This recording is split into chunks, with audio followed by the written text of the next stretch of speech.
Welcome to another episode of The Drive presented by oddschecker. I am your host, Andy Lack. I am joined, as always, by Geoff Fienberg. Gotta say, man, the Olympics slapped. I'm still excited for our final uh, cut event of the year. But any closing takeaways from the action last week in Paris before we dive into the Wyndham? I loved it. I was on, here last week saying this thing's about to get a rocket ship put on it in terms of what a gold medal I believe will mean for legacy. And once we're through it, Riviera and Australia, like it's going to be great. As for a betting perspective, Andy, I had Rom, I had Tommy. So Yeah, I had a decky. yeah, I was fighting. There are a lot of guys. There was a moment Sunday. There was a lot of guys that thought I'm still fighting off for this sucker. Scotty, for a few moments, felt like I didn't have to fight him off anymore. And then, wow, it was incredible. It was amazing. One of the most entertaining 9 holes we've gotten, not only just this year, but in a long time. No FedEx Cup points, no cash, just golf, just pressure golf. Yeah. Golf at its most pure form, right? I think Scotty's emotions spoke for themselves, right? So I agree. I'm totally with you. Riviera 2028, about walking distance from my house. I will either Airbnb my house for a large sum of money or be there all 4 days cheering on my country. But we got some bigger fish to fry this week in terms of the task at hand with the Wyndham Championship. Jeffrey, this is the final event of the regular FedEx Cup season. The top 70 and ties will advance next week to Memphis in the first round of the FedEx Cup playoffs. A lot of drama around the bubble. There's some big-ish names, I would say, that are playing this week. Jordan Spieth needs a strong finish to stamp his ticket to Memphis. Um, but I guess I'd start by saying, does any of the are you checking players standing in the FedEx Cup? Do you think motivation plays any role this week in terms of your handicap and the types of players that you're looking for this week at the Wyndham Championship? I mean, it's part of it. Like, did I look up the FedEx Cup standings today for the first time all year? Yeah, I did. Like, sure, of course. Who's safe? Who's not safe? Who's probably, like playing maybe to protect a spot as opposed to go earn a spot? But I didn't pay that too close attention to it, Andy. Maybe if there was a course that we were less familiar with, that we haven't seen so much, pretty much our entire lives as golf fans, I could use something like that to figure it out. But you come into a week at Wyndham and you've been doing this long enough, you sort of like know exactly what type of players you want to bet. So Yeah. I don't think I really Yeah. deviated much from that, but that would be my overall thought. Like my opinion on the Wyndham and that course from knowing it so well wasn't altered by anything I saw in the FedEx Cup standings in terms of who I want to bet on to win. I'm with you, and it kind of goes back to the old NFL thing, right? Where teams in must-win situations have a losing record against the spread, right? If these guys had the ability to just turn it on and flip a switch, they would have done so. Yeah. They're in this position because they didn't play well all year, and suddenly expecting banking on the fact that because they haven't played well all year, they're going to play well all year because they need to play well right now. That is not the way to bet sports, in my opinion. Particularly from an unquantifiable standpoint. And it is like a fun thing. The net, like in the FedEx Cup can kind of be like really annoying all year. And I don't think, it doesn't really resonate as we've spoken about before. But this is the one time where I think the broadcast does a pretty good job in being Sure. hyper focused on it. And it's like, oh, holy shit, this might be like the season finale putt of Grio. And I'm just like a hardcore golf fan. So Yeah.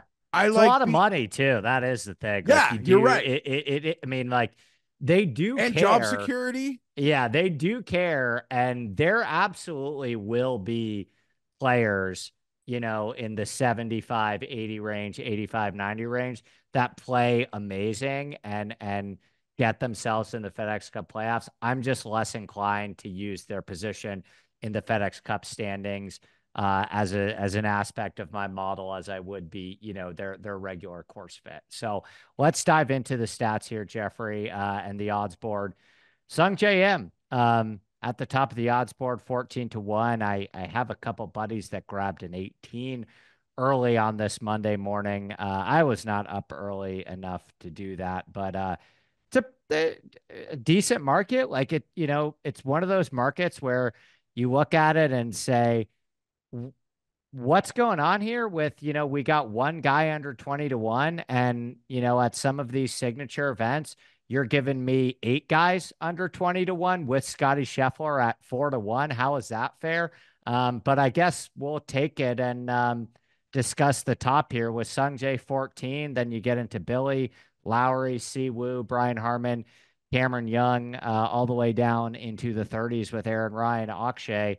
Anyone at the top of the odds board that's piquing your interest this week? Yeah, I'll admit it. I went in on Sung Jae. I wasn't able to get the 18-1s, but I got an adequate 16-1. Uh, I just thought I expected him to be shorter. So Yeah, me maybe too. seeing it early, thought, oh, this is actually like seemed more than fair. I really do think there's a quantifiable gap between him and whoever you might think is the second best player in this field. It's pretty debatable. You could ask like 6 different people and get 4 or 5 different answers. I would think potentially. I thought he's been striking the ball beautifully. And he always seems to play here well. So I nibbled on Sung JM, and I got a couple more bets that start later. I like that a lot. I just missed the Sung Jae number by the time that it got to me, I had already fired on a few other players that I was semi surprised on their numbers being that high, and eventually just couldn't construct a card with Sung Jae. But I'm with you. I thought that number was going to be 12. I think if you're holding, anything above a 16-1 on Sung Jae, you should be feeling pretty good about yourself heading into this event. I went with both Siwoo Kim, Brian Harman. I got Siwoo at 28. I got Brian Harman at 35. I think both of them are solid numbers. I thought both of those guys would be in the 20-1 range. And I don't think I need to lay out all of the reasons why Siwoo Kim and Brian Harman, these guys that, play well every single year at TPC Sawgrass. Sung Jae's Siwoo is a former winner at the Wyndham Championship. Brian Harman has 2 other top 10s at the Wyndham Championship. They were just checking every single one of my boxes of, these short positional guys, very accurate drivers of the ball, play well at all the comparative courses, good course history, playing great right now, having a great season. No need to overthink this one in my mind, Geoff. I don't really have much to add on this. Brian Harman, you'd think like he's going to get that putter right and make the amount of putts required to win because, just seeing him having a couple bad weeks lately with the putter is surprising. But Brian Harman is probably the highest end player of a skill set that I considered building an entire card of. Yeah. Like the exact Brian Harman player profile. And there are a lot of guys, your Coles, your Denny's, like it's just a Griffins, what, like that exact player profile is what I thought I would do before I got swayed onto Sung Jae, which kind of changed how I'm really ended up building. But yeah, I don't have a negative word to say about those picks. I So do went you I have went I a went higher up the board. so do you have a finish things out for us after Sung Jae? What's the build look like post Sung Jae? Is it Sung Jae and a couple bombs or any mid-tier names you want to throw out there? Well, I guess it's in the mid tier now, and doing this sort of first thing Monday, and I mean it. Like after the Tommy Rom thing, like having to wake up. I love the Wyndham so much that I was excited to look at the board. First thing I did, I bet Aaron Ryan. That was the first bet that I I bet made him today. too. I should Yeah, have mentioned him along because he's 35. and I kind of viewed him in a different category as Harmon and Siwoo because I bet him at 40. He's 35 now, but he's the third man and on my card as well. I don't know how I would have felt about. Granted, I got back in at 40. I got an early 50, and I got back in at 40. Oof, So who am I to besmirch oof, the 35 if I'm oof. owning some 40? Um, Most weeks maybe I'd poo-poo it, but I really do like it. It's gonna be popular, but at the numbers that were out there this morning, like I couldn't not. I couldn't not. I knew it would be popular. You try to avoid maybe what could be the most popular bet, but that was one I couldn't avoid. And then I went farther down the board. Um, I bet Matt Kuchar at 100 to 1. Those Andy, iron numbers from the 3M. Whew. yeah, they're just incredible. And he's like, he can hang here and he can get that putter going. It's as low as 70 now, but there are hundreds still available using that odds checker grid. BetMGM being one of them. So the hundred's still out there on Matt Kuchar. So it's a 3-man card. I still think I'm going to take a body between 50 and 100, and you could Yeah. talk me into it because there's a few in here, a couple guys that are, younger versions of what Matt Kuchar does, and more better numbers than Brian Harman, I should say.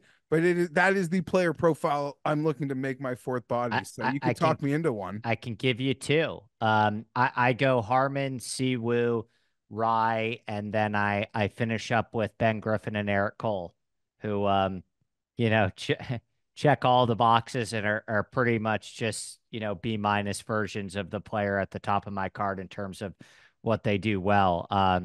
Eric Cole, I think, starting to really come around, play some good golf again, back-to-back top tens at the Rocket Mortgage and the John Deere, held his own at the Open Championship, gained over 4 on approach. And then Ben Griffin, he's had a bunch of high-end finishes this year. He has a 4th place finish at the Wyndham Championship already. Incredible Bermuda putter. He's hitting his irons phenomenally well at the moment. And I also bet our guy, Adam Svensson, who Okay.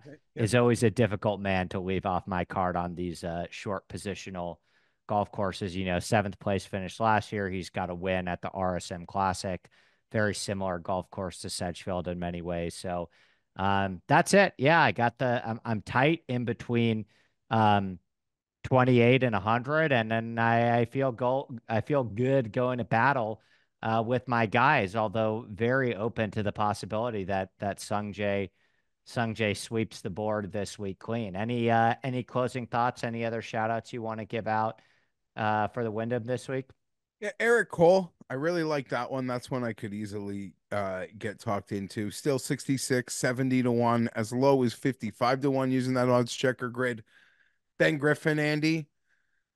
I'm not as methodical as you. Things can get in the way of me making a bet that numbers should say I should bet, both in statistics and odds. But we are on the precipice of football season, We and sure this are. guy, his face, people say it's like a younger Kuchar with that smile, but it reminds me of Brandon Staley. I No, look at Ben Griffin, I see Brandon Staley. So Ben Griffin is like captain of my no bets list. Taylor Moore is a guy that I could be interested in potentially. Doesn't really fit the profile. Mark Hubbard, 100 to 1, not really playing his best. Alex Smalley, those are a couple guys I was looking at. But the bets that are in, I bet Sung Jae, I bet Aaron Rye, I bet Matt Kuchar, and I'll probably bet one more body in that 50 to 100 range. love that.